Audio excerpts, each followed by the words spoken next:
those of you all who are here for the seminar in the woods, we'll get started here now and over the next minute or so. So we'll get rallied up here around the map to get our orientation before going out onto the battlefield. I appreciate you all being here. I'm Jim Ogden, the staff historian of Chickamauga and Chattanooga National Military Park, and I'm one of your guides this evening. And David Powell, author and historian, is our other guide. Most of you all were here for this morning's venture, and so you have a copy of the handout.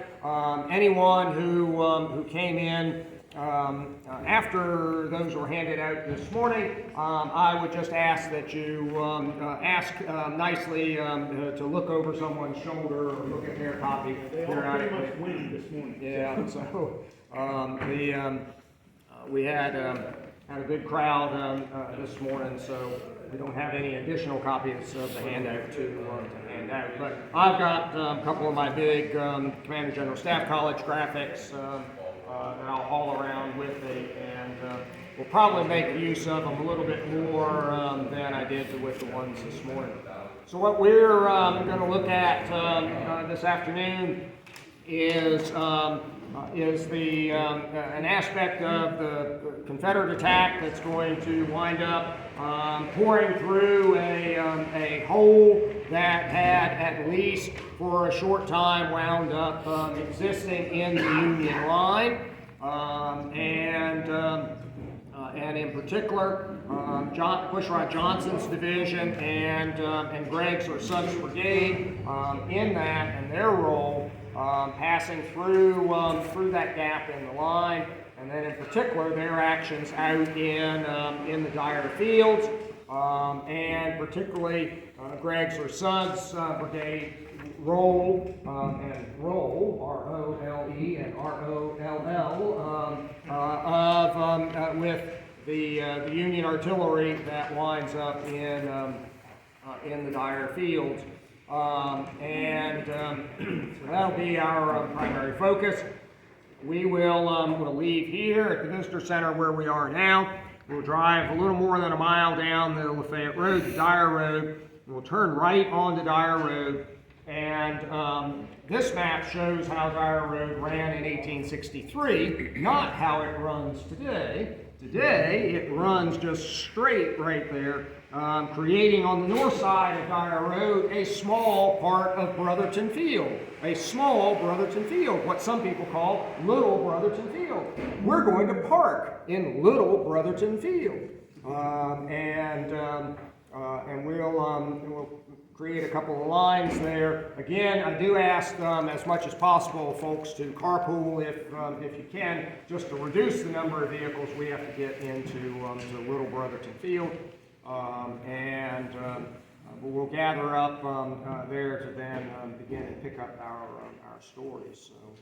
So, Mr. Powell, anything you want to introduce here? Well, just the concept that this morning we saw why you don't bring artillery into the woods. And because of Karnes Battery and the 26th Pennsylvania Battery and really the struggles of all those batteries. Yes,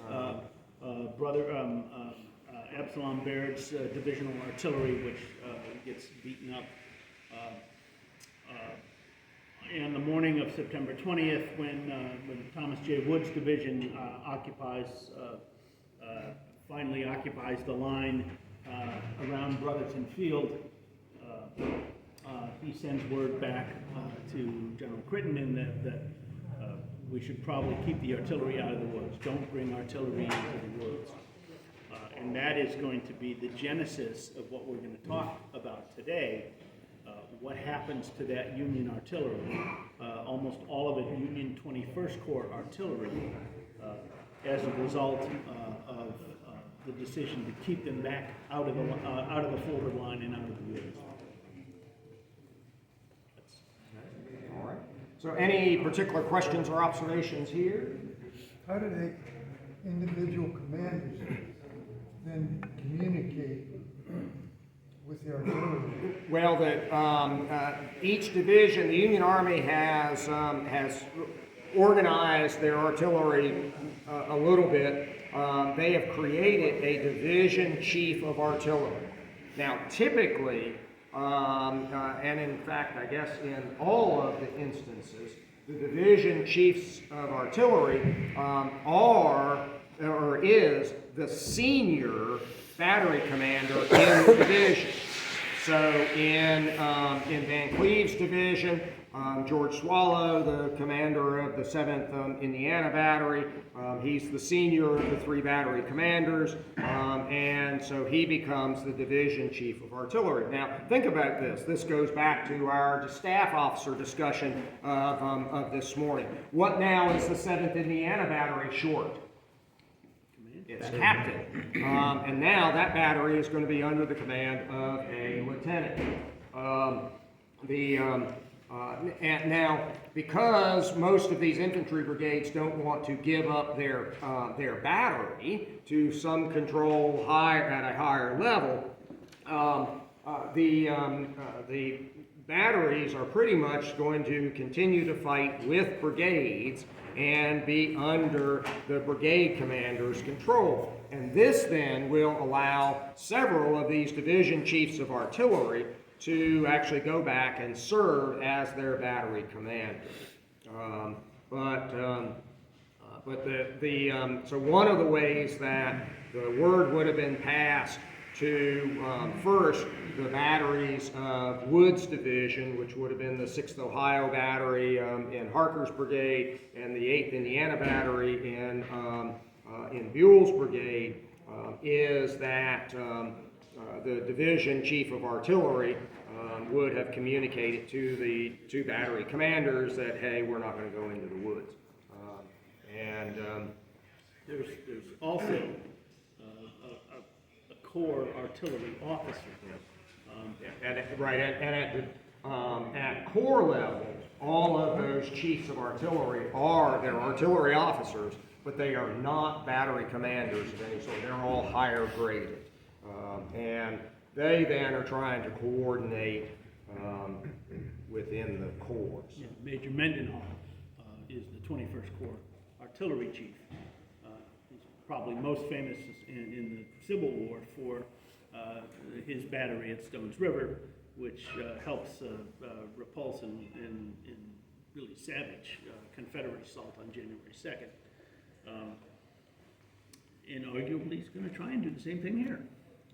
But he's, as the Corps artillery chief, he's also responsible for fighting the various batteries. And he will, his position includes, I think, a couple of staff officers, and so he's got a little bit more command support than the battery commanders who are also the divisional artillery chiefs, who are literally having to wear 2 hats. Any other? They had the big controversy at Gettysburg between Howard and Hunt, who actually, who's in charge of the artillery. Was it the same situation here? Like, was the infantry guy saying, we're in charge of guns, and the Mendenhall and his saying, no, that's our guns? How did that work out? What was the dynamic here? It's not the same situation because Henry Hunt commanded the Union, he was Meade's chief of artillery, yeah. But he also had control of a separate artillery reserve that was not commanded by any corps commander. And so Hunt wanted to use that artillery reserve as a force multiplier and deploy, for instance, when Sickles advances, he deploys a whole bunch of batteries forward to support Sickles. And he has technically tactical control. In terms of the legality of that argument between Hunt and Hancock, Hunt has the authority, Hancock does not.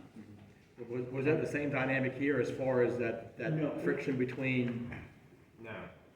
Mainly because in the Union concept, they never really think about creating, at this point, within the division, any sort of just formal artillery organization within the division. There's no independent artillery reserve directly reporting to the Army commander that would be used in that sense. Mendenhall takes his orders from the Thomas Crittenden, the 21st Corps commander. Also, by and large, as Jim just pointed out, most of the batteries are still fighting with their brigades. They're not, you're starting to see some differences, but they're not typically fighting or being moved about the battlefield as a massive 3 battery. They're instead going one partial route, one per brigade. In the Confederates, they are transitioning to the battalion system, but in the Union Army, they're not really on that path. Although over the winter, the artillery of the divisions of the Army of the Cumberland will begin to be considered more as a separate organization within the division, but not, they don't create a formal division battalion of artillery, but they are starting to be treated more differently, and then you start to get some true artillery brigades as 64 passes on. But it's not as contentious in the. Yeah, I just didn't know if they had that butting of heads or. All right, so we're going to go down onto to Brotherton Road and park into the little field. I'll try to beat everybody down there and